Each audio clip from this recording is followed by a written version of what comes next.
Welcome to Groundbreakers, a podcast about real estate development. I am your host, Nick Stilo, and my co-host, Joe Villar. Welcome back, everyone. Today's episode is What's in the News? Top 10 things in the news related to the development industry. Stefano? Absolutely. So you guys are obviously not prompted on these stories, but I do want you to talk a little bit about it and see if you actually know anything about these stories. The very first one that came up is sluggish new GTA home sales push inventory to a 9-year high. What do you think? Interest rates. You agree? Absolutely. A 9-year high. Dang. Weren't we Really? just talking last episode that there's always going to be more demand? Yeah, but they're also saying sluggish new GTA home sales.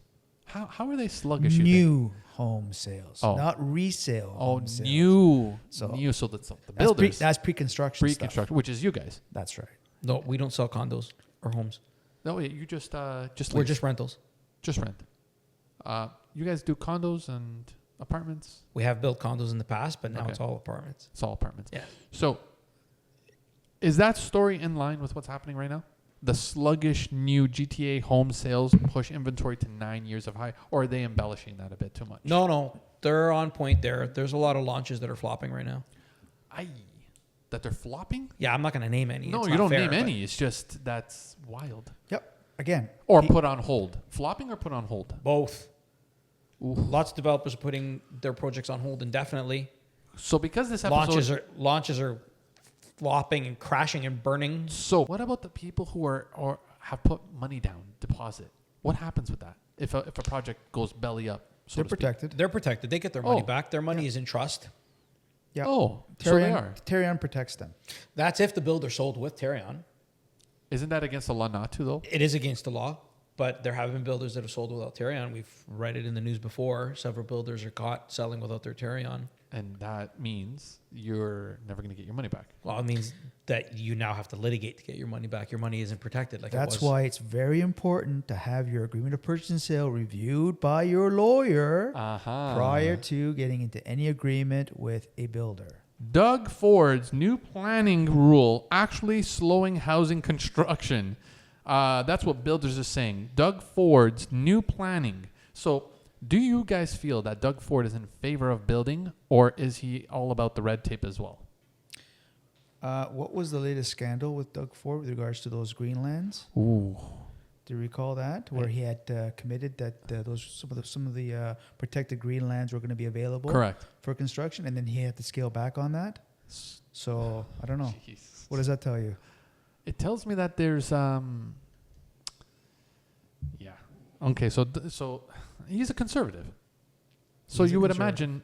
imagine and not. Yep. Again, we don't know what kind of political pressures or otherwise Okay.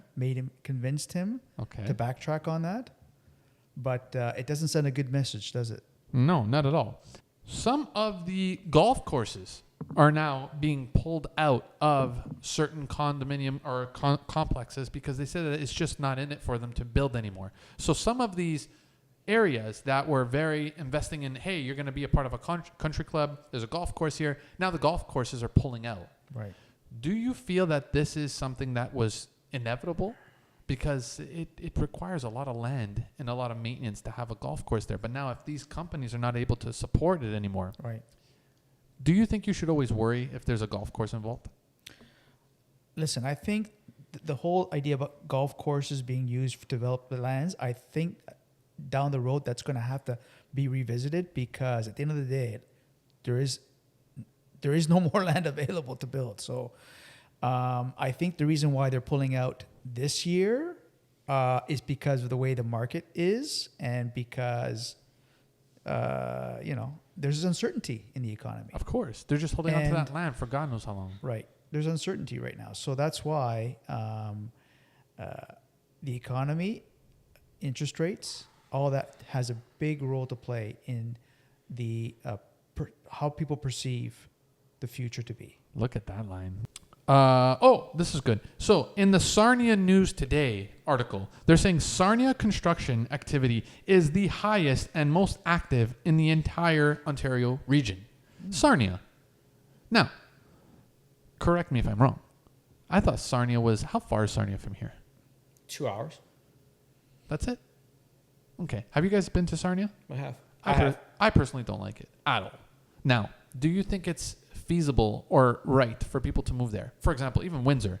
Windsor right now, they're saying an average detached home can go about $500,000 to $600,000. So why are people not talking more about Windsor or apparently Sarnia?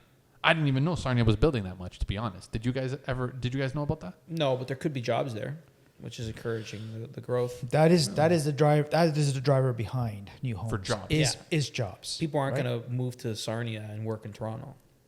So there must be a lot of jobs in Sarnia. Otherwise, they wouldn't be building. Would you buy in Sarnia if the house was $400,000, but you had a job in Toronto? No. Because it's $400,000. You're saving $700,000 I'd on be a driving home. 2 hours a day to get to work. And 2 hours back home. So you don't think it would be worth it to do that? Not for me. I would not drive 4 hours You a would day. not do that. Okay. No. All right. This is in Chat News Today. They're saying if a hospital is not being built in the area, no one is buying that home. True? Like, what are you talking? I I think understand. there's weight to it. I think that's a huge benefit to Really? living near a hospital. Absolutely. If you need healthcare, you've got a hospital right around the corner. I think it's a huge benefit.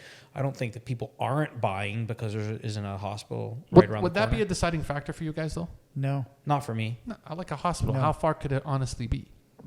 Think about it. On average. I'd want to be within 20 to 25 minutes away from a hospital. But that's what I thought people did. Yeah. I thought that's what we already live in. Is like 20 minutes away from every hospital. Or am I wrong? Because they're saying right now that, having a hospital near you is going to increase the value. I don't think so. I think that's a whole lot of fluff. Yeah. Well, I don't disagree with that. I think having a hospital near you will increase the value of your home. Does Old For Bronte sure. have a hospital beside it? Yes. It does. Just a couple kilometers away. Get out of here. It's, Yeah, get there. it's You within can- walking distance of. What? Oh yeah, we can. Yeah, you could walk. It's a 4-minute drive, so Yeah. you could walk for That- sure. walking that's distance. incredible. Yeah. Yeah. That's incredible. Did you guys already know this? Yes, the hospital's been there for a few years before we bought the land. Yeah. So then, was that also part of why you guys wanted to get that area out For of sure. curiosity? Absolutely. It was. Wow, this is That huge. and the fact that we are less than 100 meters away of a future light rapid bus terminal station. What is that? That is a terminal station for a bus that has its own dedicated lanes across Dundas. It'll be built. Halton's not saying when it's going to be built, but they have decided on the location, and it's less than 100 meters away from us. So it'll be a bus Holy. terminal that people can go to, and from that terminal, those buses will go in multiple directions in the Halton region. What do you guys have any GO trains around you? Yeah, Oakville Go. I wonder if it would go there. It will go there. This is insane. That's great.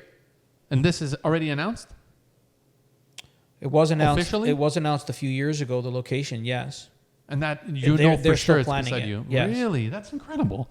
Trudeau announces $600 million in loans, funding to jumpstart home building rentals.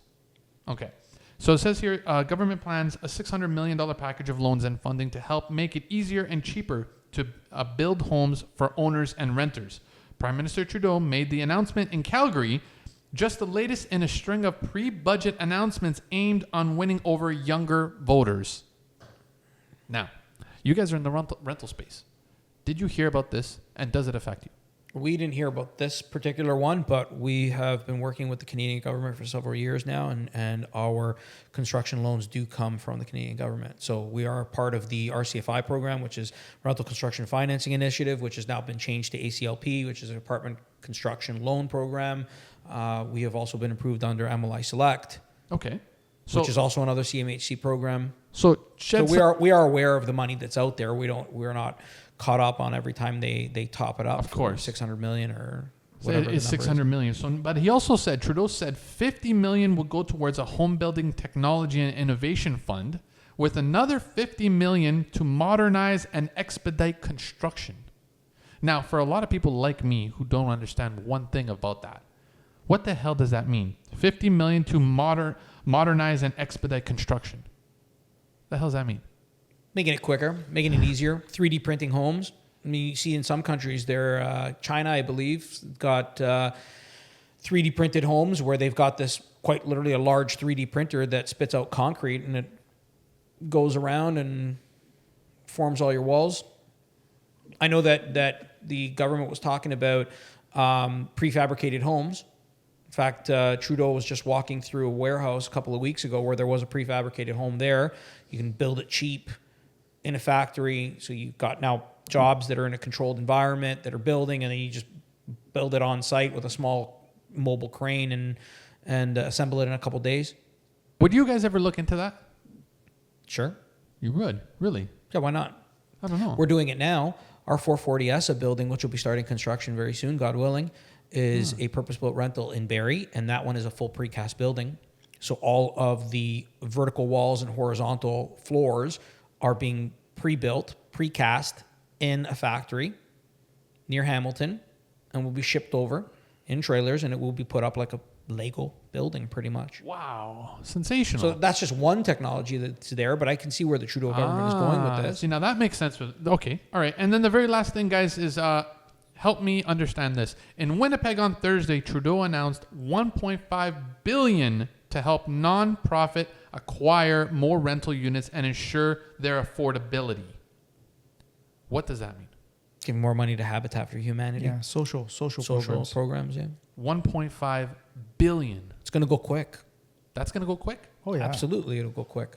Really? Mm-hmm. What's the incentive behind this, though? How is it going to increase the economy? How is it going to help the economy? See, this is what I don't understand about our Liberal government. Why don't they take all this money and put it right to where we need it right now? That's the age-old I think question. they are. They're putting it into housing, which is what we need right now, and more affordable housing. Yeah, but it's taking a long time, man. It's a long time. Like this 1.5 billion to help nonprofit affordability. I don't understand that. What does that mean? Like, where are they getting this money from? You and me. Oh, nice. And from you too, Joe. absolutely. I Wonderful. can't get away. Guys, one more story. And this is, of course, by CBC again. They're put out a poll where Ontario homes market is headed right now and where are people wanting to buy. The top 3 right now currently is Barrie, number 1. Love Don't- it. Don't ask me. It's Barrie. Number 2, Toronto. That I don't understand because it's unaffordable. And number 3 is Oshawa. Now, The schwa. the Schwa. Now, this is their CBC's prediction as to where they feel the market is headed into certain areas. How are they doing this? How are they getting these locations? I think Where to are my they earlier getting it? point, they're looking where the jobs are and where developers are investing in. So you're saying Barrie and we're has doing work? the same thing. We're looking at municipalities that offer jobs. Barrie has work going on? Barrie's got a ton of work. Like over there. Innisfil has a ton going on right now. How come you guys never chose Innisfil out of curiosity? We like Barrie. Oh, that's just it. Get along with the municipality. And they have a lot of do they have a lot of construction going on in Barrie right now? Right now, there is significant construction going on. A lot of low rises going on. There's a Really? few high rise in the downtown core, but it's mainly low rise that's going on. And is it affordable? Because that's what this document is saying. Compared to Toronto, affordability yeah, I is think so. relative. Compared to Toronto, yes, it is very affordable. Well, And I think that you Toronto's- can live in Barrie and work in Toronto. So to go back to your earlier question, would I ever move to Sarnia if I was working in Toronto? The answer would be no. Would I move to Barrie if I was working in Toronto? The answer is yes. Really? I can jump on the GO train at Allendale South Station and I can be in Union in 55 minutes. Okay. I could read a book. I could work on some work. I could sleep. This will come in handy when the wintertime comes and you can't drive. There's no way. And that's right. The GO is always relatively consistent with their schedule. But just so everybody knows, Barrie's not this magical place where it's all of a sudden $500,000 less. It's still equivalent to Toronto prices. Kind of, right? I think you get more in Barrie for your dollar. your dollar. If you're spending, what was the average in Toronto, $1,080,000 or whatever Yeah. it is. Well, that was Ontario. Ontario. I think the average in Toronto is something like 1.2 million. Yeah. For 1.2 million in Toronto, you're getting a smaller house, a detached, maybe a laneway garage. In Barrie. No, in in Toronto. Toronto. Okay. In Barrie, you're getting a very nice house for $1.2 million. Oh, I see. Just living itself in Barrie. 2-car garage, some grass, a driveway, 4-car driveway. Okay. Guys, the very last question I want to ask you is, if you had a choice in which house you would want to buy, would it be a semi, bungalow, detached? What home would you guys like to have in your age? Go ahead. I have 4 kids, so for me, I need a detached home Yeah. Okay. with some space. Perfect. Comes down to lifestyle. Comes down to where you are in your life. Are you single? Are you married? Do you have a family? Right? So that's what it comes down to. If you're single, you don't need a detached of 3,200 square feet. Exactly. You need a 1-bedroom condo. That'd be pretty maybe balling, with, though. maybe, That maybe would with be a ballin', den. yeah. All right, so Nick, as always, right here at this camera, if people have to find us, where would they find us? Info at oneurban.ca, oneurban.ca on our website and social channels. Thank you, everybody. See you next time.